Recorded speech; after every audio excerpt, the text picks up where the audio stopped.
The crystal glasses clinked with a delicate resonance that seemed to float through the dim lighting of Bellini's, the most exclusive Italian restaurant in the city. Every sound felt amplified tonight. The gentle murmur of conversations at nearby tables, the subtle scrape of expensive silverware against imported china, the nearly imperceptible swish of my uniform as I moved between tables. I was exhausted, my feet screaming after an 8-hour shift that was nowhere near finished. "Table 12 needs another bottle of the Barolo," Marco, the head waiter, whispered as he brushed past me, his cologne leaving a trail of sandalwood that momentarily masked the aromas of garlic and basil from the kitchen.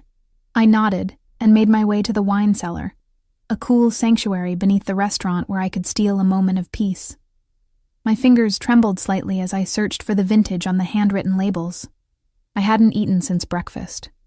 There simply hadn't been time with the extra shift I'd picked up. Single motherhood didn't leave room for luxuries like regular meals or adequate sleep. The heavy door to the cellar creaked open behind me, startling me from my thoughts. I turned to see Vincent, the newest server, his expression unusually tense in the dim light. "Lena," he whispered, glancing nervously over his shoulder. "You need to be careful with table 12. "What do you mean?" I asked, my fingers still wrapped around the neck of the expensive bottle. "That's Alessio Vitale." The name hung in the air between us, and I felt a chill that had nothing to do with the cellar's temperature. Everyone in the city knew that name, even those who pretended not to. The young heir to the Vitale crime family, who had seized control after his father's mysterious death 3 years ago. At 35, he had already cemented his reputation as someone more dangerous than his predecessor, calculating, ruthless, but with a business mind that had expanded their influence beyond the traditional boundaries. "Just don't make eye contact," Vincent added, "and don't spill anything." I swallowed hard, trying to suppress the anxiety bubbling up inside me. "I'll be careful." But as I ascended the stairs, bottle in hand, I felt a strange tingling at the back of my neck, like invisible fingers tracing my spine. Something else nagged at me, a fragmented memory that had been bothering me all evening. The dining room's subdued lighting cast everyone in a golden glow as I approached table 12. I kept my eyes downcast as I'd been taught, but I couldn't help noticing the details at the periphery of my vision. A tailored suit jacket draped carefully over the back of the chair, hands with an understated gold signet ring. The air around the table seemed different somehow, charged, as though the molecules themselves knew to behave differently in his presence. I presented the bottle with practiced movements, fighting to keep my hands steady. "The 2015 Barolo, sir." That's when I saw it. The subtle discoloration on the cork, almost invisible unless you knew what to look for. My father had worked as a sommelier before the accident that claimed his life, and he'd taught me things that most waitresses never learn. That particular stain meant the wine had been tampered with, likely contaminated. My heart hammered against my ribs. I couldn't serve this. Not to anyone, but especially not to Alessio Vitale, a man whose enemies were rumored to disappear without a trace. "Is there a problem with the wine?" His voice was unexpectedly soft, with a richness that reminded me of the aged balsamic vinegar we reserved for our most valued customers. I made the mistake of looking up. Dark eyes, almost black in the low light, met mine. His face was a study in contrasts. Sharp cheekbones and a strong jaw softened by the hint of a smile playing at the corners of his mouth. He was younger than I'd imagined, and devastatingly handsome in a way that made my breath catch. This wasn't the weathered, scowling crime boss of my imagination, but something far more dangerous. I hesitated, acutely aware of the 2 large men seated at the adjacent table who hadn't touched their food, their attention fixed on their boss. "This particular bottle, sir, I wouldn't recommend it." His eyebrows lifted slightly, the only indication of surprise on his otherwise composed face. "And why is that?" I lowered my voice, leaning slightly closer despite every instinct screaming at me to maintain distance. "The cork suggests contamination, sir. It could be harmful." Something flickered in his eyes, a sharpening of focus that made me feel like a butterfly pinned under glass. "What's your name?" "Lena," I answered automatically, then immediately regretted giving my real name. He studied me for a long moment, during which I could hear nothing but the thundering of my pulse in my ears. Then he nodded once. "Bring another bottle, Lena, and have the manager join us." I practically fled to the wine cellar, my mind racing. Had I made a terrible mistake? Should I have kept quiet and let whatever was going to happen, happen? But I couldn't do that. Not with my father's voice in my head, reminding me that some lines couldn't be crossed, even in desperation. When I returned with a new bottle, Mr. Bellini himself was at the table, his usually florid face pale as he spoke in hushed tones with Vitale. Their conversation stopped abruptly as I approached. "This is the waitress I mentioned," Bellini said, nervousness evident in his voice. Vitale's eyes found mine again, holding them with an intensity that made it impossible to look away.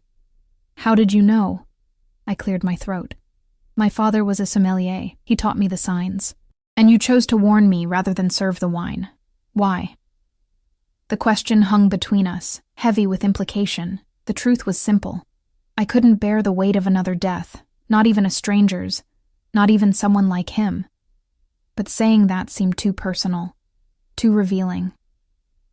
"It would be wrong not to," I said finally, the words barely audible. A smile spread across his face then, transforming his features from merely handsome to breathtaking.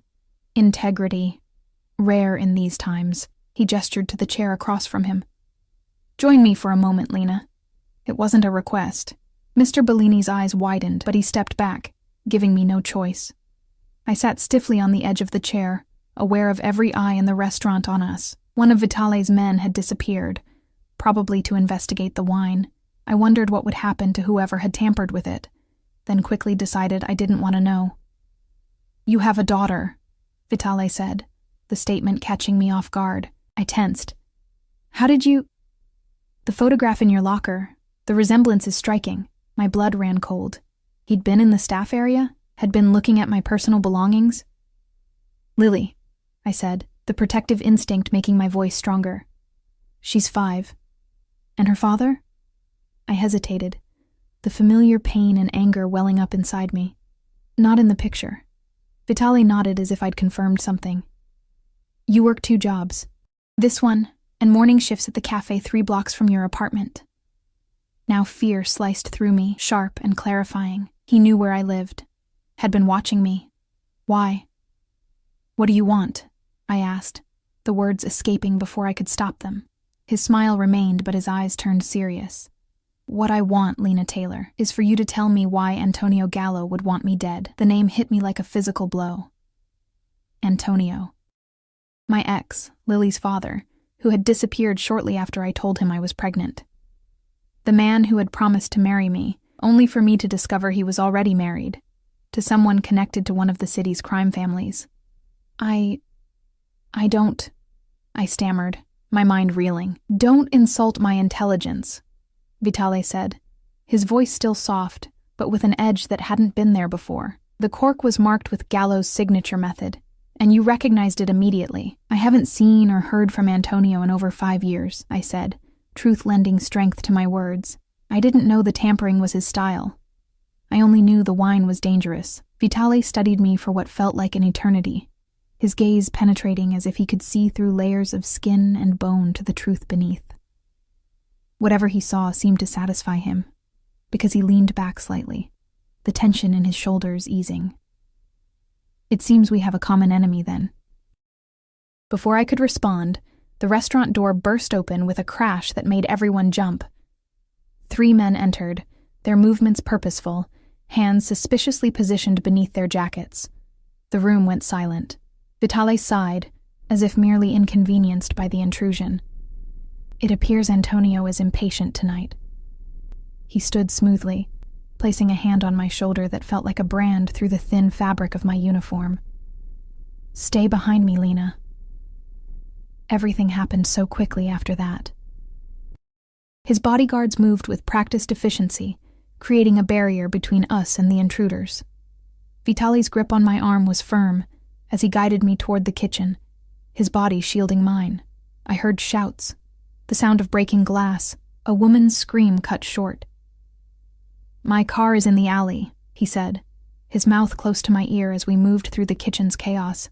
"We need to leave. Now." "I can't," I protested, digging in my heels. My shift. His laugh was genuine, if incredulous. Your shift is the least of your concerns. Gallows men saw you with me. They'll assume you're under my protection. But I'm not. Vitale paused, his dark eyes glittering in the harsh fluorescent lighting of the kitchen. You are now. Outside, the night air was crisp with the first hint of autumn, a shocking contrast to the overheated kitchen.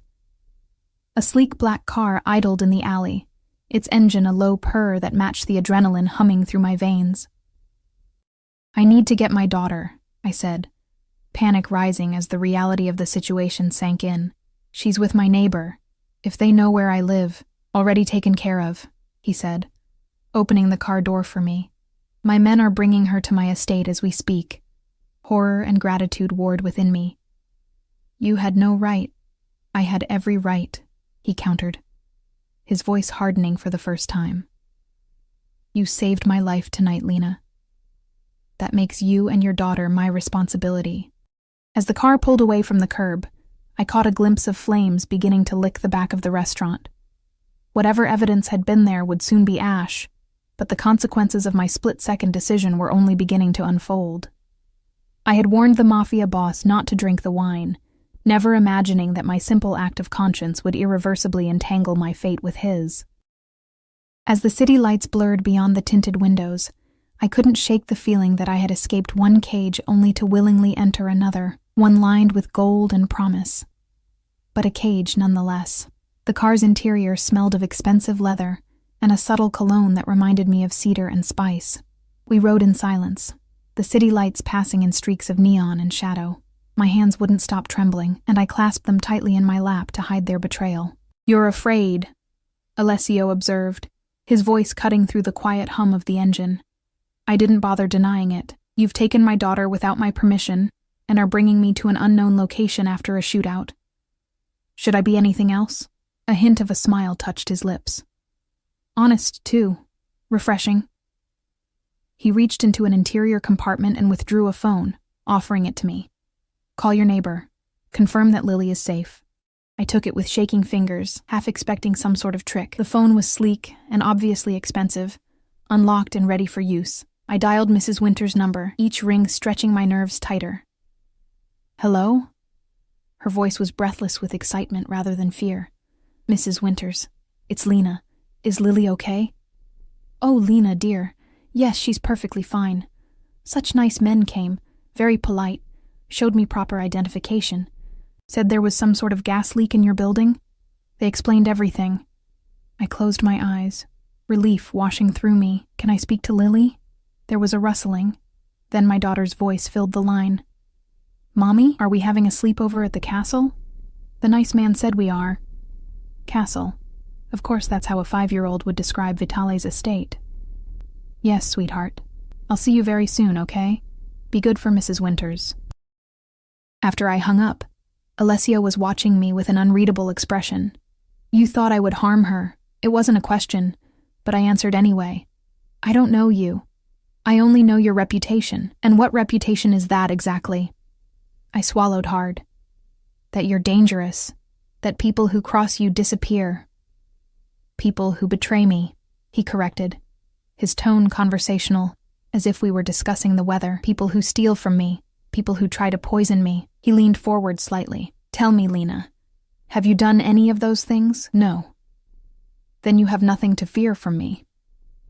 The car turned onto a private road, lined with ancient oak trees, whose branches formed a canopy overhead. In the distance, lights appeared, warm and golden against the night sky. As we drew closer, the castle came into view. It wasn't actually a castle, but it might as well have been. A sprawling estate of stone and glass perched on a hillside overlooking the city, surrounded by meticulous gardens and a high-security wall. Guards stood at attention as our car passed through ornate iron gates. I felt a tightening in my chest, the physical manifestation of the understanding that I was now completely in this man's world, subject to his rules and whims. The car stopped at the entrance, where more men in dark suits waited. One opened my door, offering a hand that I ignored as I stepped out, determined to maintain what little autonomy I had left. Mommy. Lily's voice cut through the night air. and I turned to see her racing down the grand steps, her dark curls bouncing, still in her pajamas with the unicorn print she loved so much. I dropped to my knees, gathering her into my arms, breathing in her familiar scent of baby shampoo and the strawberry candy Mrs. Winters always gave her. "Hey, baby," I whispered against her hair, fighting back tears. "It's so big here," she exclaimed, pulling back to look at me with wide, excited eyes. "There's a swimming pool inside the house, and a movie theater, and the nice lady gave me hot chocolate with real marshmallows." Over her shoulder, I saw a woman standing in the doorway, elegant in a simple black dress, her silver hair swept into a chignon. She nodded respectfully to Alessio before disappearing back inside. "That's Rosa," Alessio said, coming to stand beside us. "She's been with my family since I was younger than Lily. She'll show you to your rooms." Lily's attention shifted to him, and I felt a surge of protectiveness as her innocent eyes met those of a man who had ordered who knows how many deaths. But to my surprise, Alessio crouched down to her level, his expression softening in a way I wouldn't have believed possible if I hadn't seen it myself. "Hello, Lily," he said, his voice gentle. "I'm Alessio. Thank you for being my guest tonight." She studied him with the direct, unfiltered gaze of childhood. "Are you the king of the castle?" He laughed, the sound startlingly genuine. "Something like that. I hope you'll be comfortable here." "Do you have any kids?" she asked, and I winced at her directness. A shadow passed over his face so quickly I almost missed it. "No, I don't." "That's sad," she declared with 5-year-old certainty. "Everyone should have kids. They make you happy when you're lonely." I placed my hands on her shoulders, gently pulling her back. "Lily, honey, let's not bother Mr. Vitale with questions."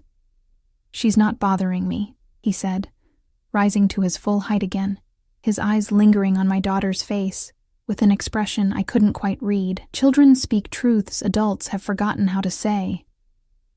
Inside, the estate was even more impressive than its exterior suggested. Soaring ceilings, priceless art, furniture that looked like it belonged in a museum. Rosa appeared silently to guide us through the labyrinth of hallways to a suite of rooms larger than our entire apartment. "These will be your quarters," she said, her accent a melodic lilt. "There are clothes in the wardrobe that should fit both of you. If you need anything, press the intercom button beside the bed." After she left, Lily immediately began exploring, gasping with delight at the enormous bathroom with its jetted tub, the walk-in closet filled with clothing in both our sizes, and the balcony that overlooked gardens illuminated by subtle landscape lighting. "Mommy, look! These are prettier than princess dresses." She was running her small hands over a silk dress in a shade of emerald that would match my eyes perfectly.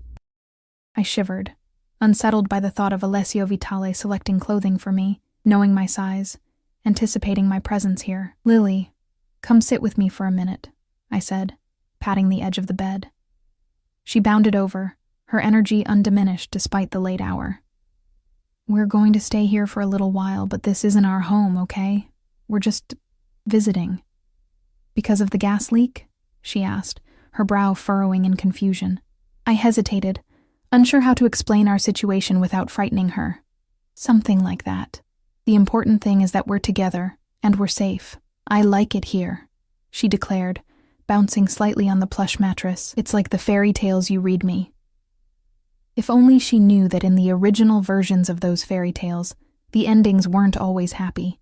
The beautiful castles often housed monsters, and the glittering promises frequently concealed deadly traps. After I'd tucked Lily into the massive 4-poster bed, I explored our gilded prison more thoroughly.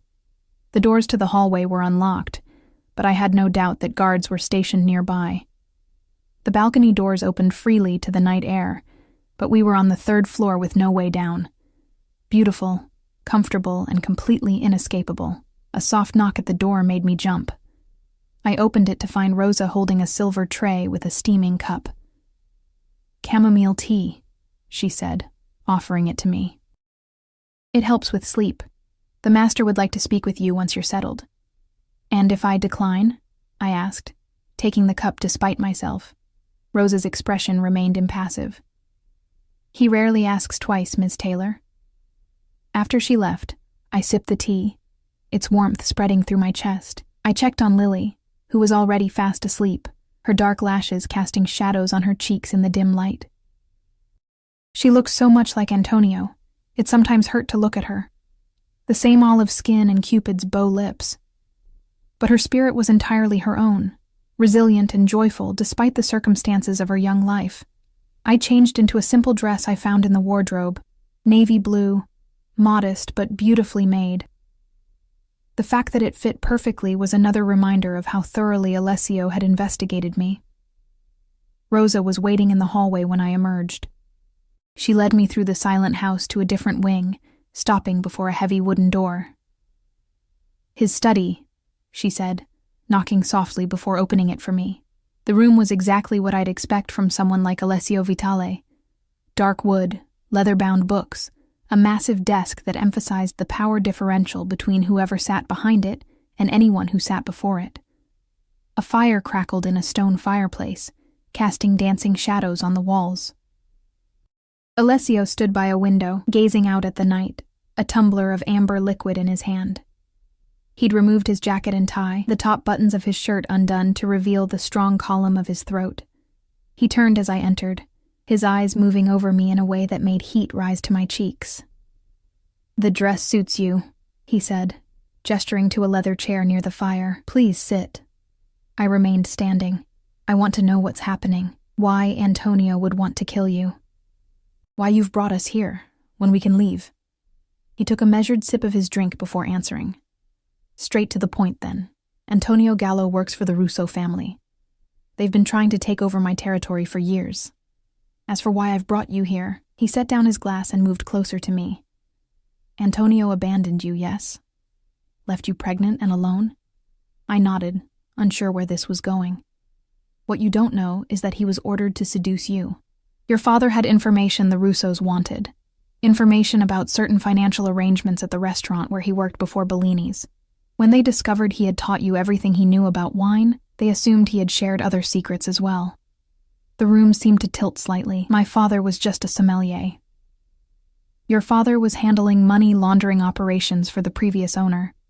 He was very good at it, kept meticulous records. When he refused to give those records to the Russos, they arranged his accident. But they believed he might have told you something, hidden something with you. That's why they sent Antonio." My legs suddenly felt weak, and I sank into the chair he'd offered earlier. "That's not possible.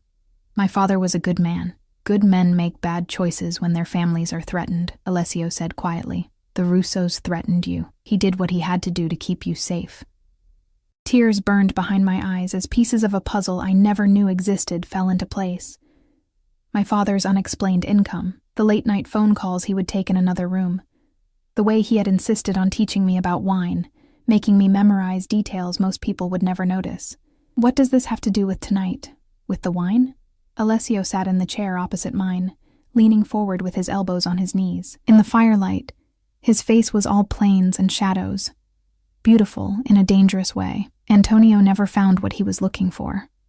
When you became pregnant, he reported back to his bosses that you knew nothing useful. They let him walk away, and he went back to his wife. But recently, evidence surfaced suggesting your father may have hidden those records in a very valuable bottle of wine. The Russos believe I have that bottle in my collection. They've been trying to get access to my wine cellar for months. And do you have that bottle? His smile was enigmatic. If I did, it would be worth millions to the right people and extremely dangerous to the wrong ones. So we're what? Hostages? Bargaining chips? You're under my protection, he corrected, his tone hardening. Antonio saw you with me tonight. By now, the Russos know you warned me about the poison. They'll assume you're working with me, that you know something. Your apartment isn't safe. Your workplace isn't safe. Nowhere in this city is safe for you or Lily except here. With me. I wrapped my arms around myself, suddenly cold despite the fire. For how long? Until I eliminate the threat. The casual way he referenced murder should have horrified me, but all I felt was a numb acceptance. This was the world I had stumbled into, a world where life and death were business decisions. And then what? I asked, my voice barely audible. He stood, moving to kneel in front of my chair, bringing his face level with mine. This close, I could see flecks of amber in his dark eyes, could smell the whiskey on his breath mingling with his cologne. That depends on you, Lena. You showed loyalty to me tonight, a man you've never met, a man whose reputation frightens you. That kind of integrity is rare. I value it. His hand reached up, brushing a strand of hair from my face with surprising gentleness. I could use someone like you in my organization. I'm a waitress, I said, fighting the urge to lean into his touch. You're much more than that. His eyes held mine, intense and searching. You're a survivor, a protector. You've raised a child alone, worked multiple jobs, kept going when others would have broken. And tonight, you made a split-second decision that saved my life, knowing it might cost you yours. His hand lingered on my cheek, warm against my skin. Stay with me, Lena. Not as a hostage or employee. As something more. The implication hung in the air between us, heavy with possibility and danger. I should have been repulsed. This man was everything I had spent my life avoiding, the embodiment of power used without conscience. Yet there was something in his eyes, a vulnerability at odds with his reputation, that called to something deep within me. I need time, I whispered. He nodded, withdrawing his hand. Of course. But know this. While you're under my roof, you and Lily want for nothing. You'll be treated with respect. No one will touch you without your consent. But you cannot leave. Not until I'm certain you're safe.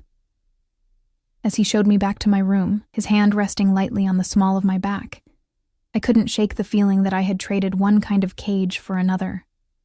My previous life had been a prison of poverty and exhaustion, of constant struggle and fear. This new one was lined with silk and promises, but no less confining. That night, as I lay beside my peacefully sleeping daughter in a bed more luxurious than any I had ever known, I wondered what my father would think of the choice I had made, or rather, the choice that had been made for me. Had he felt the same way when he became entangled with the underworld? Had he, too, justified his decisions as necessary for survival?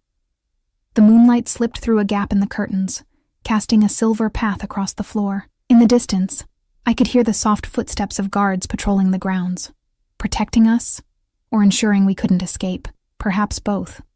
Either way, I was now in Alessio Vitale's world, and the rules here were his alone to make and break. Morning arrived with golden light filtering through the curtains and the distant sound of birds.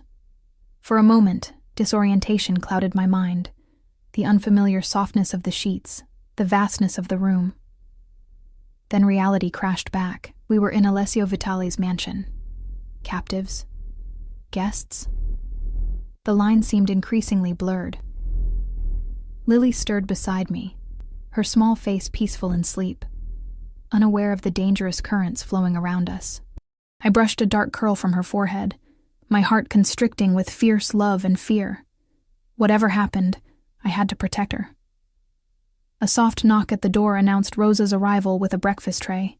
She smiled at Lily, who had awakened and was now bouncing on the bed with the boundless energy of childhood.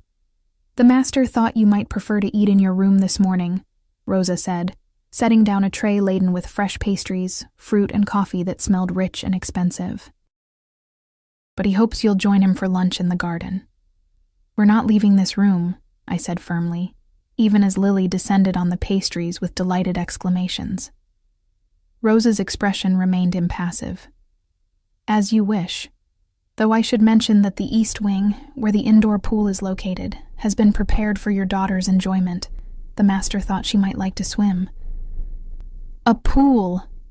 Lily squealed, her face lighting up. "Can we go, Mommy? Please?" I sighed, knowing I was outmaneuvered. Denying Lily's simple pleasures because of my own fear seemed cruel. Fine. But just for a little while. After breakfast, I found swimwear for both of us in the wardrobe. Of course, he had thought of everything. Lily's suit was adorned with mermaids, exactly what she would have chosen herself. Mine was a modest one-piece in deep blue that fit perfectly, another unsettling reminder of how much Alessio knew about me. Rosa guided us through the mansion's labyrinthine corridors to a stunning indoor pool surrounded by tropical plants and floor-to-ceiling windows overlooking the gardens. No one else was present, but I noticed the discreet presence of security cameras and, outside, the shadowy figures of guards patrolling the grounds. While Lily splashed happily in the shallow end, I sat at the edge, letting my feet dangle in the warm water. My mind raced with everything Alessio had told me the night before. My father, involved in money laundering. Antonio, sent to manipulate me. My entire life, it seemed, had been shaped by forces I never knew existed. She swims well for her age. I startled at the voice, turning to find Alessio standing behind me. He was dressed casually, dark jeans and a simple white shirt that somehow looked more expensive than any clothing I'd ever owned. His hair was slightly damp, as if he'd recently showered, and the effect was disconcertingly intimate. "I taught her last summer," I said, fighting the urge to cross my arms over my chest. "At the public pool." He sat beside me, rolling up his pant legs to put his feet in the water. The casual gesture seemed at odds with the dangerous man I knew him to be. "I learned in the ocean," he said, watching Lily attempt a clumsy dog paddle. My father believed if I was afraid of the water, I would be afraid of everything. So he took me to the deepest part and let go. I couldn't hide my horror. "That's terrible." A corner of his mouth lifted in a half-smile. It was effective. I never feared the water again. His eyes shifted to me. "Fear can be overcome, Lena, sometimes by facing it directly." "Is that a threat?" "An observation." His gaze returned to Lily. "She looks like him." The statement caught me off guard. "You know Antonio?" "I make it my business to know my enemies." He worked for the Russos for nearly a decade. Started as muscle, moved up to more specialized tasks, like seducing naive women for information, I said bitterly. Alessio's hand moved to cover mine where it rested on the tile edge of the pool. His touch was warm, his fingers calloused in places I wouldn't have expected from a man who ordered others to do his dirty work. "You weren't naive. You were trusting. There's a difference." I pulled my hand away, uncomfortable with the rush of warmth his touch had triggered. "Why are you being kind to us? The truth. Not some line about valuing loyalty or integrity." His expression sobered. "The Russos killed my mother when I was 12. They made my father watch. Then they let him live with that memory for 20 years before they killed him too." He spoke matter-of-factly, but I could sense the deep current of rage beneath his calm surface. "They destroy families, Lena. I won't let them destroy yours, Mr. Alessio." Lily's voice interrupted as she swam clumsily toward us. "Watch me float." To my surprise, he gave her his full attention, applauding her efforts with genuine enthusiasm. When she demanded he join her in the water, I expected a polite refusal. Instead, he excused himself and reappeared minutes later in swimming trunks, diving into the deep end with a grace that spoke of years of practice. I watched, bewildered, as one of the most feared men in the city played with my daughter, teaching her to hold her breath underwater and praising her attempts at swimming strokes. Lily was completely at ease with him, giggling at his jokes and demanding, "Again, again," when he threw her gently into the air. "You're good with her," I said later, as we sat watching Lily explore a collection of pool toys that had mysteriously appeared. "Children are uncomplicated," he replied. "They love freely, fear honestly, and forgive completely. It's only as adults that we learn to corrupt those instincts." "Is that what happened to you?" The question slipped out before I could stop it. Instead of anger, his response was thoughtful. "Perhaps. Or perhaps I simply learned that in a world of wolves, being a sheep is a death sentence." "And what does that make me and Lily? Sheep in your protection?" His eyes met mine, intense and unwavering. "It makes you mine to protect." The possessive statement should have frightened me. Instead, it sent a shameful thrill through my body. I had spent so long being responsible for everything, carrying the weight of survival alone. The idea of someone else shouldering that burden was seductive in a way I hadn't anticipated. After swimming, we were shown to a sun-filled room where lunch had been set up. Lily chattered happily through the meal, seemingly oblivious to the tension between Alessio and me. He answered her endless questions with patience, explaining things simply without talking down to her. I saw glimpses of another man beneath the Mafia boss exterior, one who might have been a good father in another life. As we finished eating, Alessio's phone buzzed.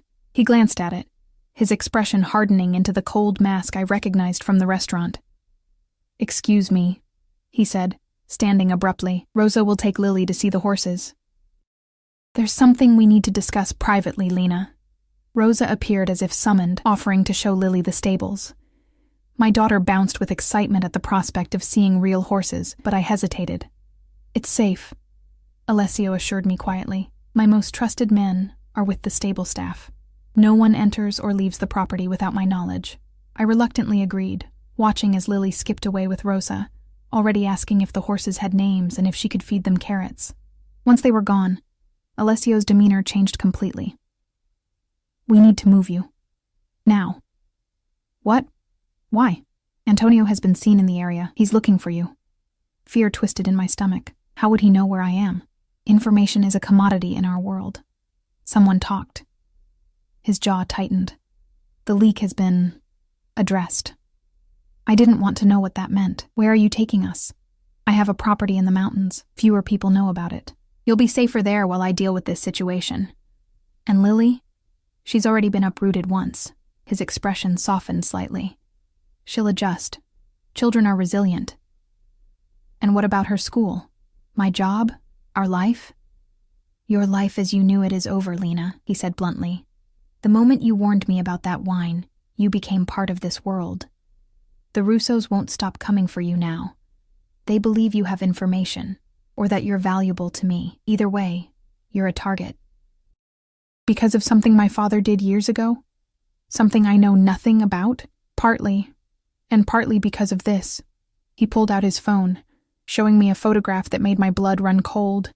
It was Antonio, his face twisted with rage, holding a gun to the head of a terrified man I didn't recognize. This was taken yesterday. The man he's threatening is one of my accountants. Antonio tortured him for information about you and your daughter. About your relationship with me. Relationship? I echoed, my voice faint. Antonio believes you've been working with me all along, that your father passed his secrets to you and you've been keeping them for me. He thinks you've been mine for years. That's insane. I didn't even know who you were until yesterday. Men like Antonio see what they want to see.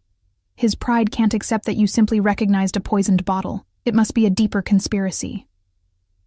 Alessio's hand curled into a fist on the table. And now he knows he has a daughter he abandoned. Ice flooded my veins. You think he'd try to take Lily? I think he'd use her to hurt me. And you. Alessio moved closer, his voice dropping lower. I won't let that happen, Lena. I swear it. The fierce protectiveness in his eyes made my breath catch. This man, who had known us for barely a day, was ready to wage war to keep us safe. The realization was as terrifying as it was exhilarating. Pack whatever you need, he continued. We leave in an hour. I need to talk to Lily. Prepare her. He nodded. Of course. Tell her it's an adventure. Children understand adventures. As I turned to go, his hand caught my wrist, the touch sending electricity up my arm. Lena, there's something else you should know. I steeled myself. What? The accountant. After Antonio finished with him, he killed him. Not quickly. His grip tightened slightly. This isn't a game. Antonio is unstable. Always has been. Now he's desperate too. That makes him more dangerous than you can imagine. I pulled away, unable to process the horror of what he was telling me. I need to find Lily. I'll have her brought back from the stables. I shook my head, needing to move, to do something. No, I'll go myself. I need the air. The estate's grounds were even more impressive in daylight. Manicured gardens, stone pathways winding through stands of ancient trees, a distant view of the city nestled in the valley below. In another context, it would have been breathtakingly beautiful. Now it felt like a gilded stage for a tragedy I hadn't agreed to perform in. I found Lily at the stables, perched on a mounting block, while a gentle-faced young man helped her feed an apple to a glossy chestnut horse. Her laughter floated on the air, so innocent and pure it made my heart ache. Mommy! This is Cinnamon and she likes me, Lily called when she spotted me. I forced a smile, unwilling to taint her joy with my fear. That's wonderful, sweetheart. The stable hand nodded respectfully and moved away, giving us privacy while remaining within sight. Another of Alessio's men, no doubt. Lily, honey, we need to talk about something, I said, helping her down from the mounting block.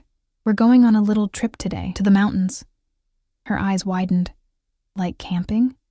Will Mr. Alessio come too? Yes, he'll be there. But it's not quite like camping. It's another house, like this one, but in a different place. I knelt to her level, brushing a smudge of dirt from her cheek.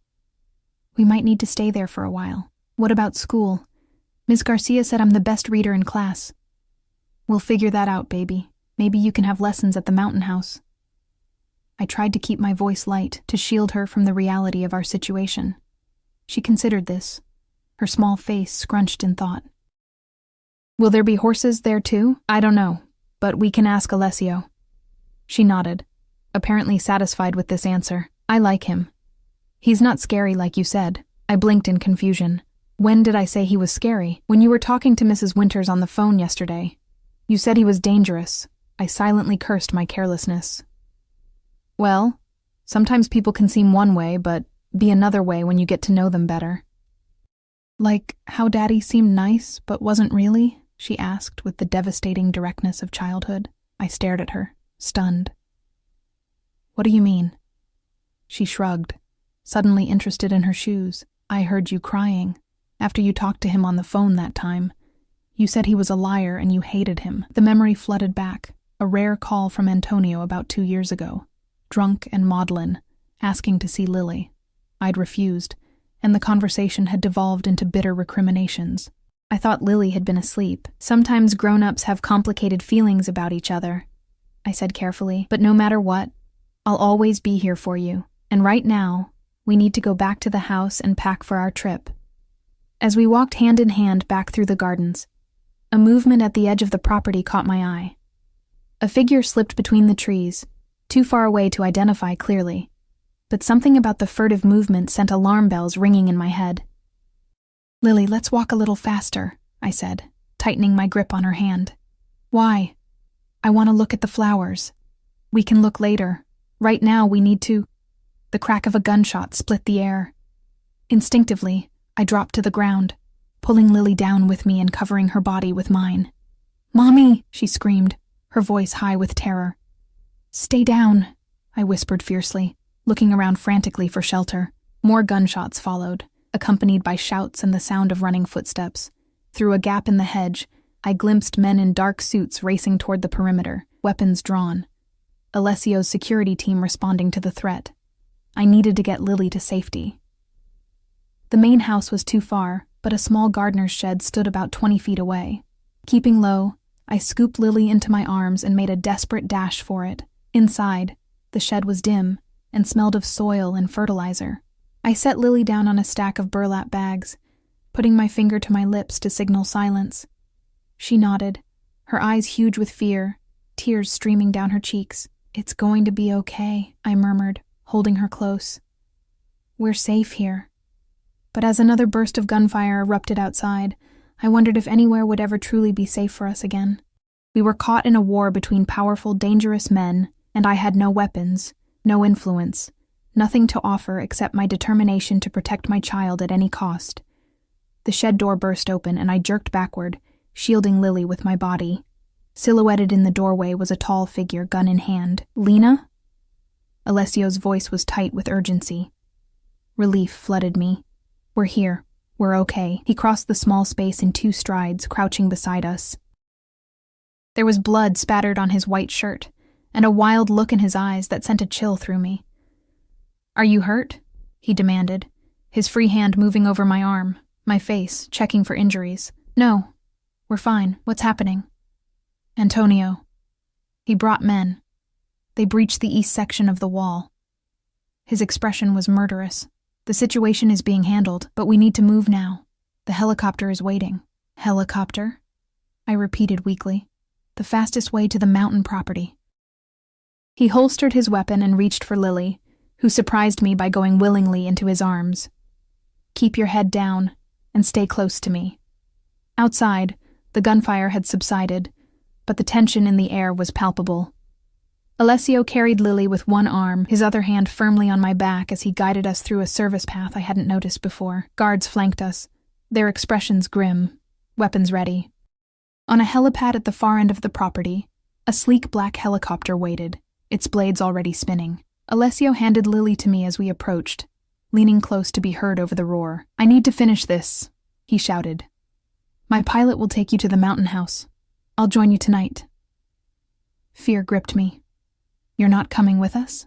His eyes locked with mine, fierce and determined. "I need to make sure no one follows you, that no one ever threatens you again." Before I could respond, he cupped my face in his hands and kissed me. Hard, desperate, a claiming of sorts that sent heat spiraling through my body despite the danger surrounding us.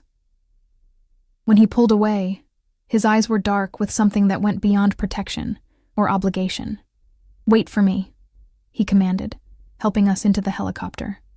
The door closed, and he stepped back as the machine lifted into the air. Through the window, I watched him grow smaller, standing tall and unafraid as his men gathered around him. A king on his battlefield, preparing to slaughter his enemies. As the estate receded and the city spread out beneath us, I held Lily close, wondering what kind of life awaited us in the mountains, and what kind of man would return to us when the blood had been washed from his hands. The helicopter sliced through clouds, carrying us farther from the city with each passing minute. Lily had fallen asleep against my shoulder, exhausted by fear and excitement. I envied her ability to find peace amid chaos, the resilience of childhood that allowed her to escape into dreams while I remained painfully alert, replaying the gunshots, the blood on Alessio's shirt, the fierce intensity of his kiss. My lips still tingled from that contact, unexpected, possessive, leaving me breathless in a way that had nothing to do with fear. I should have been repulsed. Instead, I found myself touching my mouth, remembering the pressure of his, wondering if he would return to us alive. The pilot, a stone-faced man who had introduced himself only as Marco, said little during our journey. Through the headset he'd given me, he occasionally pointed out landmarks below, his voice clinical, detached. I gathered he was one of Alessio's most trusted men, but whether that meant he was a skilled killer or merely discreet, I couldn't tell. "Almost there, ma'am," he finally said, as the helicopter banked toward a mountainside shrouded in pine trees. "Mr. Vitale's property is just ahead." If I had expected another mansion, I was mistaken. The mountain house was a sprawling log cabin perched on the edge of a cliff, its architecture blending seamlessly with the surrounding wilderness. A natural stone chimney rose from its center, and wide windows reflected the late afternoon sunlight. It looked like something from a luxury travel magazine. Beautiful, isolated, and utterly untraceable. We landed on a small helipad set back from the main structure. As the rotors slowed, a middle-aged couple emerged from the house. The woman plump and smiling, the man tall and weathered, both dressed in practical outdoor clothing. "Welcome, Ms. Taylor," the woman called over the fading noise, her accent melodic and vaguely Eastern European. "I am Alina, and this is my husband, Thomas. We are the caretakers here." I shifted Lily in my arms, reluctant to wake her but unable to carry her much farther. Thomas approached with a gentle smile, holding out his arms. "May I help with the little one? You must be exhausted." Something in his grandfatherly demeanor eased my wariness, and I allowed him to take Lily, who stirred but didn't wake, nestling against his broad shoulder. "The master called ahead," Alina explained as she guided us toward the house. "Everything is prepared for you, food, clothes, anything you need." Inside, the cabin was a stunning blend of rustic charm and modern luxury. Vaulted ceilings, enormous stone fireplace, plush furniture in rich earth tones. Floor-to-ceiling windows showcased a breathtaking view of the mountains, valleys, and a lake that glimmered like polished silver in the distance. "Your rooms are this way," Alina said, leading us down a hallway of polished wood. "The little one has her own space connected to yours. The master thought she might like that, her first big girl room." I followed, too overwhelmed to question how Alessio knew that Lily had been begging for her own big girl room for months. Lily's room was a child's fantasy, a handcrafted wooden bed shaped like a boat, bookshelves filled with titles I recognized as classics, along with new ones, a toy chest overflowing with carefully chosen items. A door connected to a larger bedroom with a massive four-poster bed draped in soft linens, a fireplace already lit against the mountain chill, and a bathroom with a deep copper tub and windows that somehow managed to offer both a spectacular view and complete privacy. Tomas laid Lily gently on her new bed. "She'll wake soon, hungry as a bear cub," he said with a smile. "Elena has made her famous stew. It will restore the strength in both of you." Left alone with my sleeping daughter, I sank onto the edge of the bed, finally allowing the events of the past 24 hours to catch up with me. Tears came hot and fast, silent sobs shaking my body as I covered my mouth with my hand to avoid waking Lily. Everything I had known, my apartment with its leaky faucet and creaking floors, my jobs with their grueling hours but comforting familiarity, the carefully constructed rhythm of our modest life, all of it gone, replaced by this surreal existence where helicopter escapes and gunfights were suddenly part of my reality. And at the center of this new world, Alessio Vitale, a man who had killed, who commanded an empire built on violence and fear, who now held my fate and my daughter's in his hands, a man whose kiss had awakened something in me I thought long dead. Desire, yes, but also a dangerous hope. I must have dozed off because Lily's excited voice pulled me from a dreamless sleep. "Mommy, wake up, there are deer outside my window." I blinked, disoriented, to find her bouncing on the edge of my bed, her earlier fear apparently forgotten. The light had changed, golden evening replacing the harsh afternoon sun. "What time is it?" I asked, rubbing my eyes. "Dinner time?" came Elena's voice from the doorway. "The little one has been helping me in the kitchen while you rested." I sat up, embarrassed. "I'm sorry. I didn't mean to sleep so long." Elena waved away my apology. "You needed it. Come, eat now." The master called again. He will be here before midnight. A flutter of something. Relief, anticipation, fear, stirred in my chest at the news. "Did he say, is everything okay?"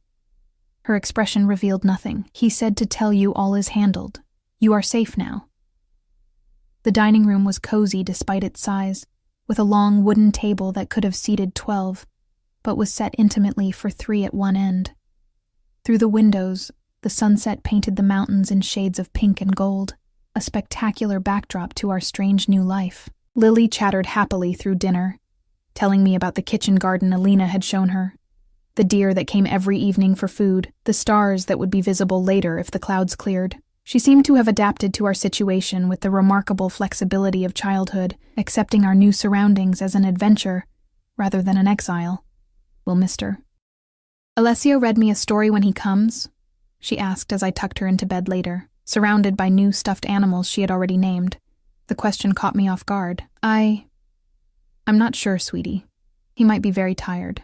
"He promised," she said with the absolute certainty of a child who hadn't yet learned that adults often break promises. "At the big house when we saw the horses. He said he would read me the story about the princess who saves herself." I hadn't known about this exchange, and the thought of Alessio Vitale promising bedtime stories to my daughter created a strange ache in my chest. "We'll see, baby. For now, why don't I read to you?" she agreed, and I read until her eyelids grew heavy and her breathing deepened into sleep. I kissed her forehead, breathing in the sweet scent of her hair, grateful that despite everything, she was safe and seemingly content. Restless, I wandered through the cabin after she fell asleep. Elena and Tomas had retired to their quarters in a separate wing, leaving me alone with my thoughts. I explored the library with its leather-bound volumes and comfortable reading chairs, the state-of-the-art kitchen where copper pots hung above a massive island, the sunroom filled with thriving plants despite the mountain altitude. Eventually, I found myself on the back deck, wrapped in a cashmere throw against the night's chill. The clouds had indeed cleared, revealing a canopy of stars more brilliant than any I'd seen in the city. The air was sharp and clean in my lungs, scented with pine and wood smoke. I wasn't sure how long I'd been sitting there when I heard the sound of an approaching vehicle, the low purr of an expensive engine negotiating the mountain roads. Headlights swept through the trees, and a black SUV appeared on the private drive that wound up to the cabin. My heart rate accelerated. Alessio had arrived. I stayed where I was, watching as he emerged from the vehicle, exchanging words with the driver before the man got back in and drove toward what I assumed was a garage or staff quarters. Even in the dim light, I could see that Alessio had changed clothes. Dark jeans, a black sweater, a leather jacket. No visible blood. No visible weapons either, though I had no doubt he was armed. He paused on the path to the house, his gaze lifting to where I sat on the deck. I couldn't see his expression clearly, but something in his posture shifted when he spotted me. A releasing of tension, perhaps, or a gathering of resolution. He climbed the steps to the deck, moving with the fluid grace I'd noticed at the restaurant that first night, a lifetime ago. Up close, I could see the exhaustion in his face, the shadow of stubble on his jaw, a small cut above his eyebrow that hadn't been there when we parted. "You're still awake," he said, his voice husky with fatigue. "I couldn't sleep," I admitted, not knowing what happened after we left. He sat beside me on the wide bench, close enough that I could feel the heat of his body, smell the winter cold clinging to his clothes mingled with that same spiced cologne. "Antonio is dead," he said simply, watching my face for a reaction. I felt nothing. No grief for the man who had abandoned me pregnant and alone, no horror at the confirmation of violence. Just a hollow acceptance, as if I'd known all along this would be the outcome. "Did you kill him?" I asked, my voice steady. "Does it matter?" "I don't know," I answered truthfully. "Maybe it should." He was silent for a moment, his gaze on the distant mountains. "He died fighting. Not by my hand directly, but on my orders. Does that make me less culpable in your eyes?" "No," I said, "but I appreciate your honesty, always," he promised, turning to face me fully. "I will never lie to you, Lena, even when the truth is ugly." "And is it ugly?" His laugh held no humor. "Parts of it. Antonio wasn't working alone. The Russos had promised him a significant position if he delivered you and the information they believe you have." "But I don't have any information," I insisted. "I don't know anything about my father's records or what he was involved in." "I believe you," he said, surprising me. "But the Russos don't. And with Antonio dead, they'll be even more convinced you're valuable to me." "Am I?" The question slipped out, vulnerability making me reckless. His eyes darkened, and he reached out to brush a strand of hair from my face, his fingers lingering against my cheek. "More than you know." The air between us charged with tension that had little to do with danger and everything to do with the pull I'd felt since that first moment in the restaurant when our eyes met. I should have moved away. Instead, I found myself leaning into his touch. "Why?" I whispered. "You don't know me. Not really." "I know enough," he said, his voice dropping lower. "I know you're fierce in your protection of those you love.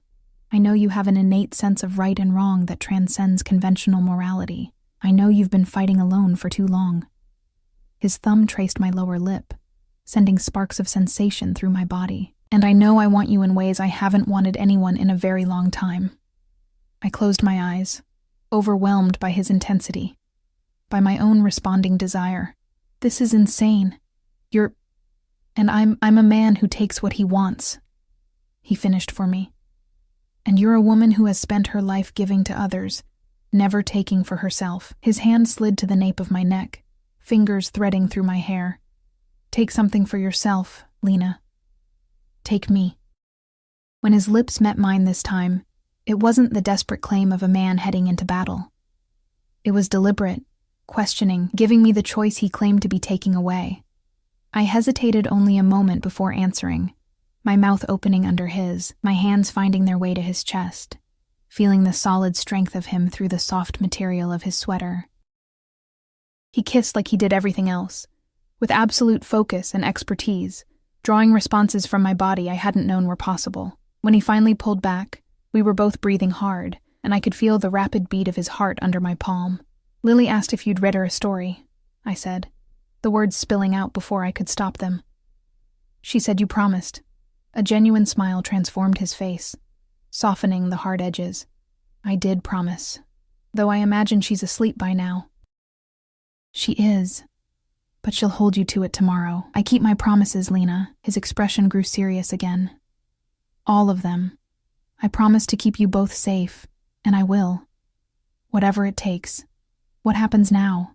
I asked, needing to understand what future we were facing. He sighed, leaning back, but keeping me close with an arm around my shoulders. "Antonio is dead. But the threat isn't over.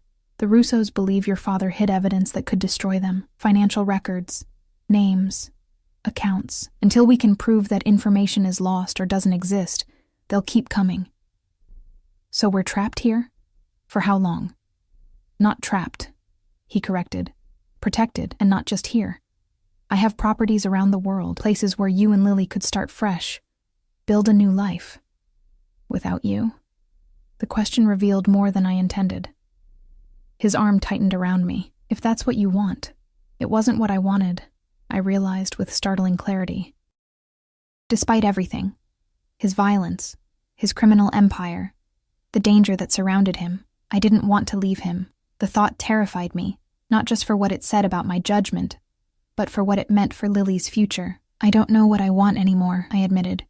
Everything's happened so fast. We have time, he said, pressing a kiss to my temple. For now, you're safe here. Lily seems happy. Let that be enough for tonight. We sat in silence then, watching the stars, his arm around me providing warmth against the mountain chill. It felt surreal.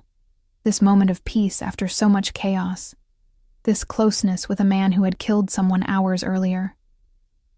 You should get some rest, he said eventually. You've been through more in the last 2 days than most people experience in a lifetime. I nodded, suddenly aware of the bone-deep fatigue that had settled into my body. He walked me back into the house, his hand at the small of my back in what was becoming a familiar gesture. At the door to my bedroom, he paused. My room is at the end of the hall if you need anything. His eyes held a promise that sent heat flooding through me despite my exhaustion. Anything at all. Good night, Alessio, I said softly, using his first name deliberately, watching the effect it had on him. A slight darkening of his eyes, a tension in his jaw. Sweet dreams, Lena, he responded, bringing my hand to his lips in an old-fashioned gesture that somehow seemed perfectly natural coming from him. I slipped into my room, checking on Lily, who slept peacefully surrounded by her new toys, before sinking onto the edge of my bed. My body hummed with contradictions, exhaustion and arousal, fear and safety, doubt and certainty. I had warned a Mafia boss not to drink poisoned wine, never imagining it would lead me here. To a mountain retreat, to his arms, to a future I couldn't begin to predict. As I finally gave in to sleep, I wondered if my father had ever imagined this outcome when he taught me about wine, when he became involved with the underworld that now held us in its grip. Tomorrow would bring new challenges, new decisions. For tonight, I allowed myself the luxury of not thinking beyond the present moment, the comfort of the bed beneath me, the knowledge that Lily slept safely nearby, and the lingering warmth of Alessio's kiss on my lips. In the morning, I would face the reality of our situation. But for now, I surrendered to dreams that, for the first time in years, held more promise than fear. Morning arrived with shafts of golden light streaming through the windows, and the scent of coffee and baking bread wafting through the air. For a moment, I lay still, cataloging sensations, the luxurious softness of the sheets, the distant chirping of birds, the unfamiliar peace of waking without an alarm demanding I rush to my next shift. A quiet knock at the connecting door preceded Lily's entrance, her face bright with excitement. "Mommy, Mr. Alessio is making pancakes shaped like animals. Come see."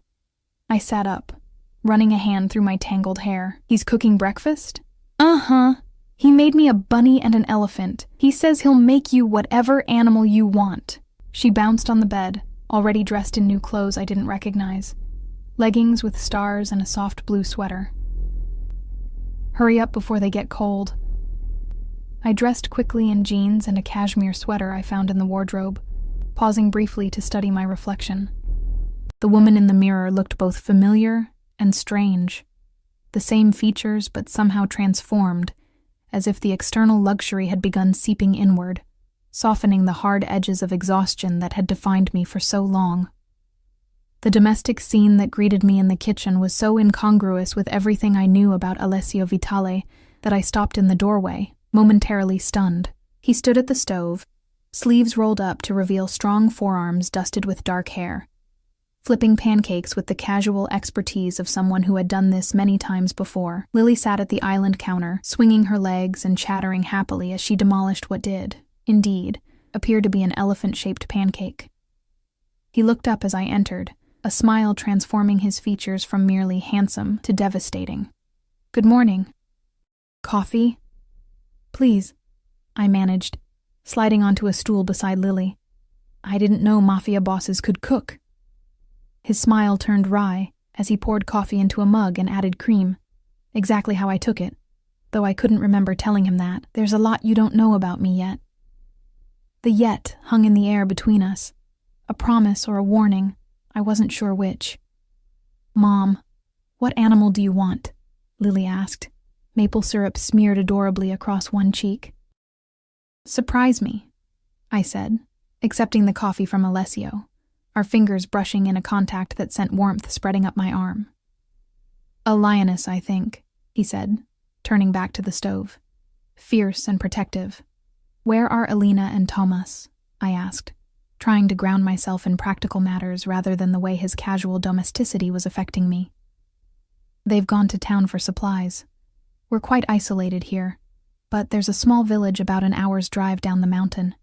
He slid a perfectly formed lioness-shaped pancake onto a plate and placed it before me. "They'll be back this evening."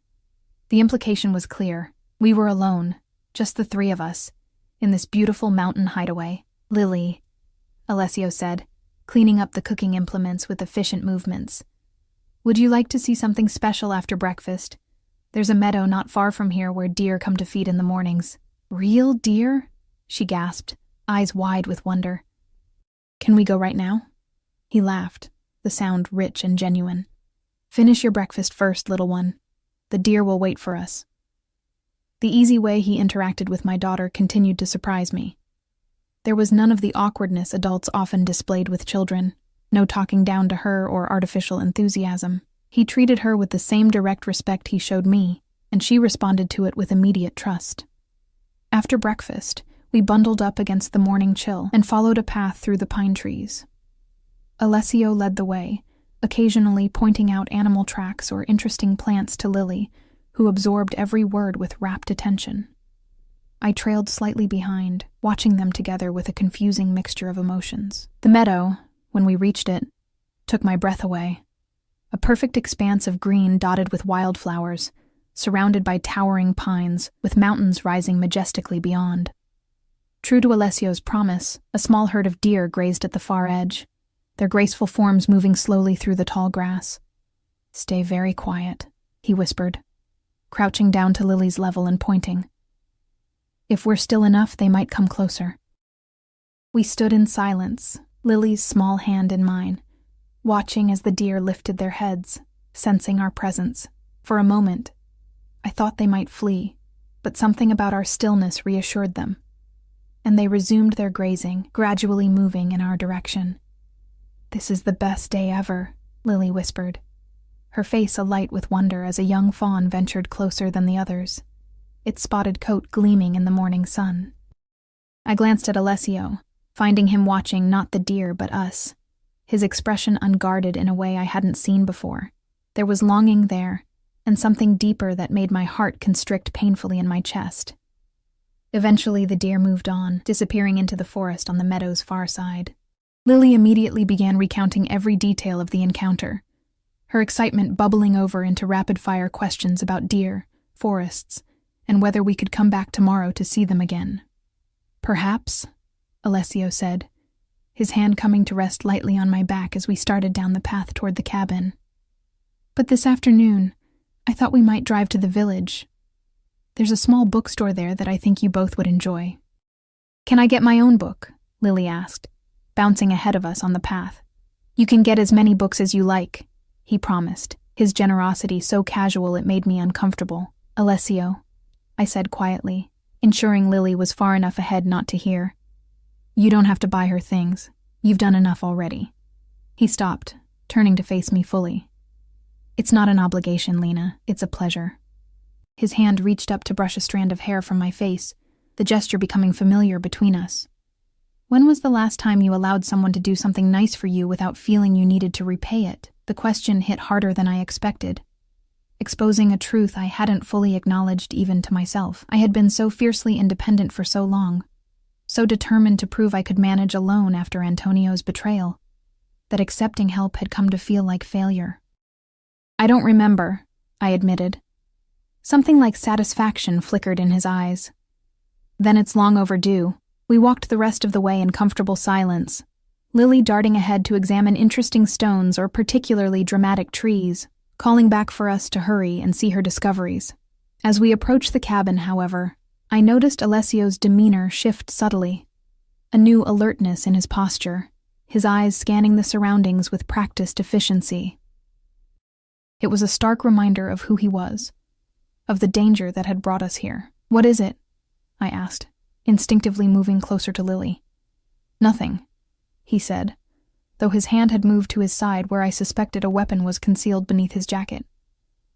"Just a habit. I never approach any property without checking it first."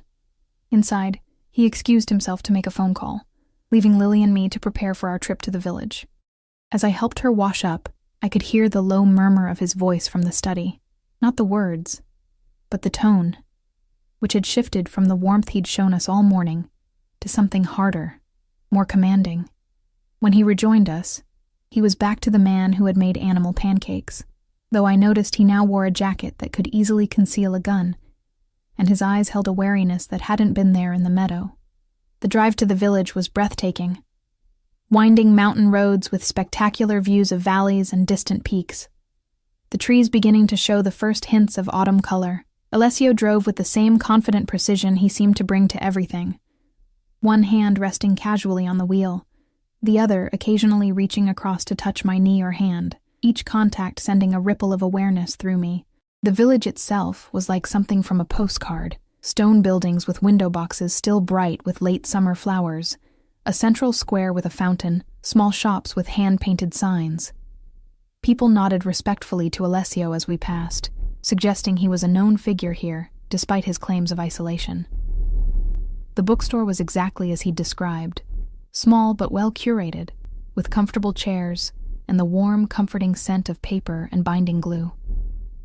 The elderly owner greeted Alessio by name, his smile genuine as he was introduced to Lily and me. "Your daughter is beautiful," the man said to Alessio in accented English, misunderstanding our relationship. "She has your spirit in her eyes." I opened my mouth to correct him, but Alessio's hand at the small of my back stopped me. "Thank you, Joseph," he said simply, before guiding us toward the children's section. "You didn't correct him," I murmured when Lily was out of earshot, absorbed in examining a shelf of picture books. "It's safer if the people here believe you're my family," he explained, his voice low. "It raises fewer questions." The practicality of it made sense, yet something in me rebelled against the deception. And what happens when we leave, when you send us away somewhere to start fresh? Won't that raise questions too? His eyes darkened. "Is that what you think I want? To send you away? Isn't it?" I challenged. "Once the danger passes, once you've dealt with the Russos, we're not part of your world, Alessio. You became part of my world the moment you warned me about that wine," he said, his voice taking on an edge I hadn't heard since the estate. "Whether you want to be or not, and what if I don't want to be?" The question was a test, though I wasn't sure what answer I was hoping for. His expression softened, his hand coming up to cup my cheek. "Then when this is over, I'll give you whatever you need to build the life you want, wherever you want it. But Lena..." His thumb traced my lower lip, sending a shiver through me. "I think you already know what you want." Before I could respond, Lily bounced up to us, arms full of books. "I found so many good ones. Can I get them all?" "You said as many as I want." The moment broken, Alessio turned his attention to her, examining each selection with serious consideration, asking her questions about why she'd chosen them, treating her opinions with genuine interest. We left the bookstore with a stack of books for Lily, and, to my surprise, several for me as well, titles Alessio had selected based on fragments of conversation we'd had, revealing an attentiveness that was both flattering and slightly unnerving. As we walked through the village square toward a small cafe where Alessio suggested we have lunch, he kept Lily and me close, his vigilance never entirely absent despite his relaxed demeanor. I was beginning to recognize the signs, the way his eyes continuously scanned our surroundings, how he positioned himself slightly ahead of us when approaching corners, The subtle nod to men I now realized were his security detail, positioned discreetly throughout the village. We were halfway across the square when Alessio suddenly stiffened, his hand tightening on mine. Following his gaze, I saw a man watching us from outside the cafe, middle-aged, expensively dressed, with an air of authority that reminded me uncomfortably of Alessio himself. "Take Lily to that shop," Alessio said quietly, nodding toward a candy store a few doors down. "Stay there until I come for you." "Who is he?" I asked, already drawing Lily closer to my side. "Someone I need to speak with." "It's fine, Lena. Just routine business." But there was a tension in his jaw that belied his reassuring words. Still, I did as he asked, guiding Lily to the candy store with promises of treats if she behaved. Through the shop window, I watched as Alessio approached the man. Their conversation appeared civil, but the rigid set of Alessio's shoulders told me it was anything but friendly. After a few minutes, they were joined by a third man, younger, with the unmistakable bulge of a weapon beneath his jacket. My heart began to race. Had the Russos found us already? Was this apparently idyllic village about to become a battleground? But then, something unexpected happened. The older man laughed, clapping Alessio on the shoulder, and the tension visibly drained from both of them. They shook hands before parting, Alessio turning toward the candy store while the others entered the cafe. "Everything okay?" I asked when he joined us, accepting the paper bag of colorful sweets Lily proudly handed him. "Perfect," he said, though his eyes held a calculation that hadn't been there before. "Change of plans, though. We should head back to the cabin. I need to make some calls." The drive back was quieter, Lily eventually dozing in the back seat, clutching her new books even in sleep. I waited until I was certain she wouldn't overhear before turning to Alessio. Who was that man? He kept his eyes on the winding road, but I saw his hands tighten fractionally on the steering wheel. Marco Russo. Antonio's cousin. Ice flooded my veins. "A Russo? Here? And you just talked to him?" "Business is business, Lena. Sometimes even enemies need to negotiate." "Negotiate what?" I demanded, fear making my voice sharper than intended. He glanced at me briefly before returning his attention to the road. "An exchange. Information for security." "What information?" His silence was answer enough. "Me," I realized. "You're negotiating about me, about whatever my father supposedly hid." "It's more complicated than that," he said, his tone maddeningly calm. "Marco believes his uncle was wrong to pursue this vendetta. He wants peace." "And you believe him?" I couldn't keep the incredulity from my voice. "I believe he sees an opportunity. With Antonio dead and his uncle aging, he's positioning himself to take over. He needs allies more than enemies right now. So what does that mean for us, for Lily and me?" We had reached the cabin, the imposing structure appearing through the trees as we rounded the final bend. Alessio pulled the car to a stop, but made no move to get out, turning to face me fully. "It means I might have found a way to end this without further bloodshed. A way for you both to be truly safe." His hand covered mine where it rested on my knee. "If you trust me." "I barely know you," I said, though even to my own ears the protest sounded weak. His smile was faint but genuine. "You know me better than most, Lena. You've seen sides of me few others ever have." It was true, I realized with a jolt. In the span of just a few days, I had seen Alessio Vitale as the feared Mafia boss, as the ruthless protector, as the surprisingly gentle man who made animal-shaped pancakes, and discussed children's books with utter seriousness. Somehow, all of these versions seemed equally authentic, equally true. "What do you need from me?" I asked finally. "Tonight, after Lily's asleep, we need to talk. There are things you should know, about your father, about what he was really involved in, things that might help us find what the Russos are looking for, even if you don't realize you know it." The intensity in his gaze made my breath catch. "And if we find it, what then?" "Then we negotiate from a position of strength. We ensure your safety, permanently." His thumb traced circles on the back of my hand. "And then we talk about what comes next. For all of us." The implication hung between us, heavy with possibility. Before I could respond, Lily stirred in the back seat, her sleepy voice breaking the moment. "Are we home? Can I show Alina my new books?" "Home." The word echoed in my mind as we exited the car and walked toward the cabin. Could this place, any place with Alessio, ever truly be home for us? The rest of the day passed in a blur of domestic normalcy that felt surreal given the morning's revelations. Alina and Thomas returned, delighted with Lily's excitement over her books. Alessio disappeared into his study for several hours, emerging only for dinner, where he was quieter than he had been at breakfast. His mind clearly elsewhere despite his efforts to engage with Lily's stories. After I'd tucked Lily in, reading one of her new books until she drifted off, I found Alessio waiting in the great room, standing by the massive windows that overlooked the now dark mountains. A fire crackled in the stone hearth, and 2 glasses of wine sat on the coffee table before the leather sofa. "She's asleep?" he asked as I approached. Out like a light. All the excitement wore her out. He nodded, gesturing to the wine. "I thought we could use this conversation." I accepted the glass he offered, noting the deep ruby color of the liquid. "Not poisoned, I hope," I said, attempting humor to mask my nervousness. "I would never waste good wine on poison," he replied, his smile not quite reaching his eyes. "Sit with me, Lena. What I have to tell you, it won't be easy to hear." We settled on the sofa, closer than necessary, the warmth of his thigh against mine both comforting and distracting. He took a moment, swirling the wine in his glass, organizing his thoughts. "Your father wasn't just laundering money," he began finally. "He was a record keeper for multiple families. The Russos, yes, but others too, including mine." I nearly choked on my wine. "My father worked for you?" "Not directly. He worked for my father, before I took over the business. He was trusted by everyone because he had no allegiance to any single family. He was neutral territory, so to speak." "I don't understand." "My father was a sommelier. He loved wine, teaching people about it. That wasn't just a cover." Alessio's expression softened. "No, that was real.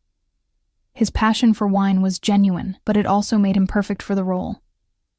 He traveled to vineyards around the world, met with suppliers, had legitimate reasons to handle large sums of cash, and he kept impeccable records." I set down my glass, my hand suddenly unsteady. Records of what exactly? Everything.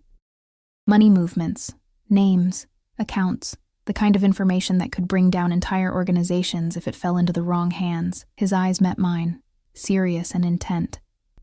The kind of information that makes people kill to protect it. "But I don't have any of that information," I insisted. "If I did, don't you think I would have used it by now? To get out of poverty? To give Lily a better life? You might have it without knowing it," he said gently.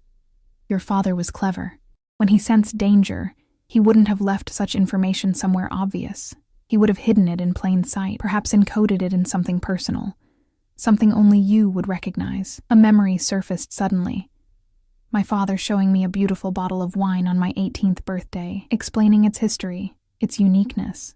"There's more to this bottle than meets the eye, Lena," he had said. "Someday you'll understand." I had assumed he was speaking metaphorically about the complexity of the wine itself. But what if... "There was a bottle," I said slowly. "A very expensive one. He showed it to me once, said it was special." Alessio leaned forward, his eyes suddenly intent. "Do you remember what kind? The vineyard? The year?" I closed my eyes, trying to recall details from so long ago. "It was Italian. From Piedmont, I think. A Barolo or Barbaresco. He kept it in a special case in his study." "And after his death? What happened to it?" "I don't know," I admitted. There were so many details to handle after the accident.